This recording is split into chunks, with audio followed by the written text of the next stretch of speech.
Peygamber selam özünün ulu hadisinde aytdı. Fa aksiru aleyye salavat fa inne salatakum ma'rudatun aleyya. Mağa köp salavatlar aytkıla, albatta sizlerden salavatыңар mağa jetet dedi Peygamber selam. Oşonda sahabalar soraştı, ya Resulallah, siz dünyadan ötüp ketkenden keyin, sizdin deneniz çirip kalandan keyin da jetebi degende, Allah Taala paygambarlardan denesin çiritүүnü jerge haram kıldı dedi. Paygambarlardan denesi 124.000 paygambar bulardan denesi çiribeydi.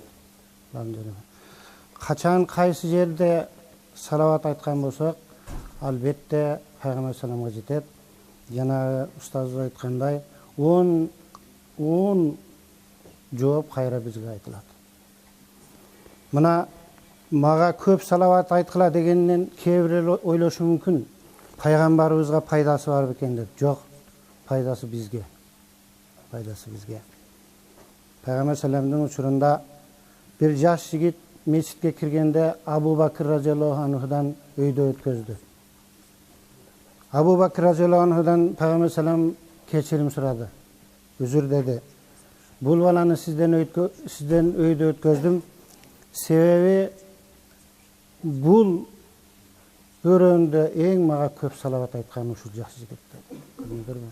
Мына ар бир салаватыбыз Пайгамбар саламга жетип турат. Олиялардан бир олия ажга барганда бир жаш жигитти көрүп таң калыптыр. Таваф кылса да Аллахумма салли аля Мухаммадин дейткен, Сафа Марвага да жүрсө ошондой.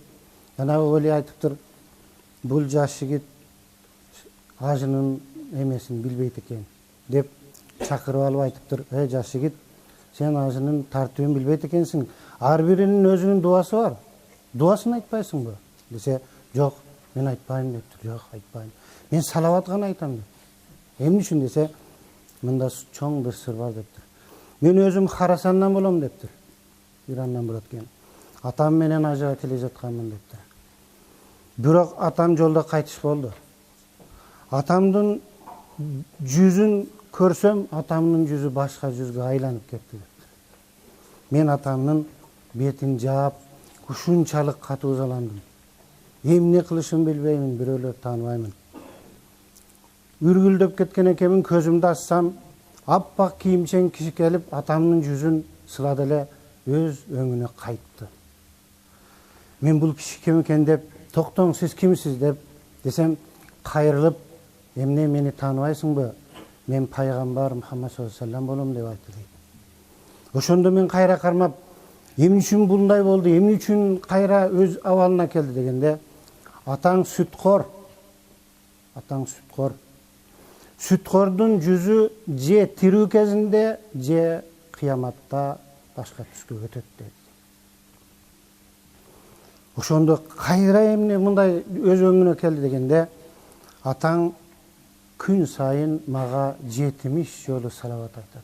Күн сайын мага 70. Урматтуу жамаат, мана бул салаваттын чоң мааниси. Албетте бул салават, биз айткан салаваттар Пайгамбар саллаллаху алейхи ва салламга жетет. Рабиул Аввал 11 эстен кетпейт бул күнү. Бүткүл алам кубанып, кубаныч келди аламга. Нур басып бүткүл аламды, пайгамбар келди аламга. Бузукуну жок кылып, нур келди жарып аламга. Мажусилер сыйынган 1000 жыл күйгөн от өстү. Киши тийбей өзүнчө, буттар сынды Каабада. Дүнүйөнү башкарган Кисирадан так кетти. Суусу турган көп жылдар куруду суусу саабада. Жөөттөр күткөн Ахматтын жылдызы келди аламга. Абдулланын баласы пайгамбар келди аламга. Орто бойлуу кең далы, шады манжа чымыр кол, жазы маңдай нур жүздү, көргөн жанды караткан, моюн башы ийини өз боюна жарашкан, будай жүздү кырмырын, калың каштуу кара көз, көргөн жанды саматкан, аппак тиши маржандай, түндө сүндө жангандай, көркөм чечен сүйлөгөн тамашалуу кылгандай. Koyu kara sakalı nur yüzüne jarashkan, tik kara çaç başına ay siyah tuğ jarashkan, közдөр toyboy suqtanıp kayra kayra karashkan. Dalısında basılgan paygambardık möörü, жүрөгүндө ардайым үммөткө болгон мээри, салабаттуу сүйлөгөнү, жылмайып күлүмсүрөп, макал лакап тамсилдеп, көңүл ачып тамашалап, туюкталган маселени кечиктирбей чечип турган, мүн өзү үлгү болгон жазылуу ушул Кур'ан. Зээндүү өтө чечен, коңгуроодой жагымдуу, үндөрү элди тарткан, кийгени жупуну жамаачылап кийип турган, басканда көлөкөсү элдерге көрүнбөгөн, башында ак булуту ардайым бөлүнбөгөн, жаралуусу нурдан болуп көлөкө көрүнбөгөн, тулку бою ардайым таптаза болуп турган. Пейгамбер сыпаттары. Энди мына көптөр айтат, бул маулут бидат, маулуттун эч бир эмеси жок деп, мына ошого бир окуяны айтайын дейм. Мына өзүңүздөр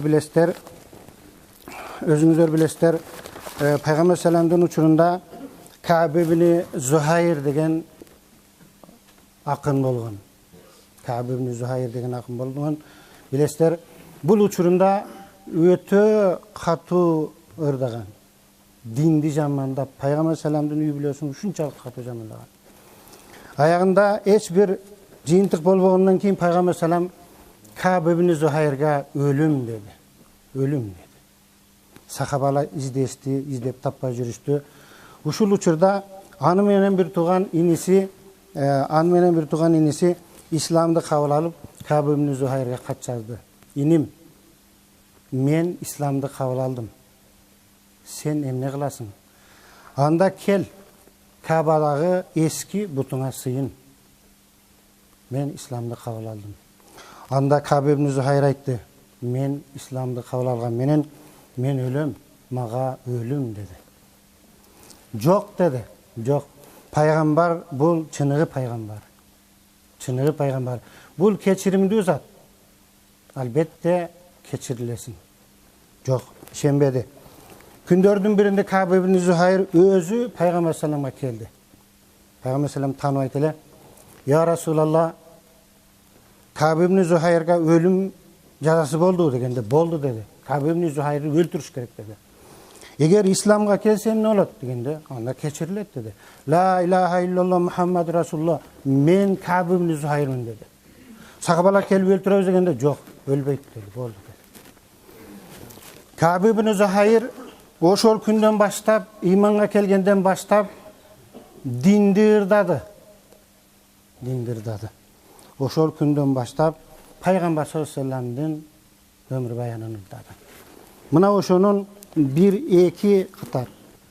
Ka'b ibn Zuhayr'ın ыры: "Annar rasul la nurun yastadi'u bih, annar rasul la nurun yastadi'u bih, munhidun min sayfillahil maslul, munhidun min sayfillahil maslul." Bu öte uzun kasida, biroq ушул жер кыска жери. Albatta bul paygambar, bul nur.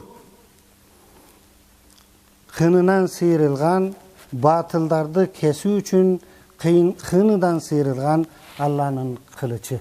Degen kezde Peygamber sallam oşo düşmanına özünün çepkenini alıp kiygizdi. Barıktan kalıştı. Özünün düşmanına çepkenini kiygizdi. Çepkendi oşon üçün bul emeni kasida burada dep atalып kaldı. Çepkenin Muaviya radıyallahu anhu 40 bin dinarga satıp aldı. Akırından satıp aldı. Sebebi bu kişide jokçuluk эме aldığın akırından satıp aldı. Andan keyin Amavilerge kaldı. Andan keyin Abbasilerge kaldı. Andan keyin Yavuz Sultan alıp azırkı vakta Top Saray degen yerde Peygamber sallamdın çepkeni эме кылып турат. Мына мен айтмакчымын да, мына ушул маулут окуганыбызга каршы болгондор, эгер пайгамбар салам маулутту ошол окуганга каршы болгон болсо, чепкенин кийгизбейт эле. Көрдүңүзбү? Муавияга берген жок чепкенин, башка сахабага берген жок. Мына ушунчалык катуурдагандыктан, ушундай пайгамбар салам сыпаттагандыктан өзүнүн чепкенин кийгизди. Мына мен ошого жооп айтар элем. Пайгамбар берсе бурдасын, үммөтү аны кийбейби? Душманына берген бурдасын окуса маулут тийбейби? Албетте тиет. Алла Таала мына ушул күнгү маулуттуңуздарды Пайгамбар саламга айтылган салаваттарды кабыл кылган болсун. Ошого уюштургандарга, устазыбызга, бар катышуучуларга Алла Тааланын рахматы болсун, Пайгамбар саламдын шафааты насип кылган болсун. Assalamu alaikum.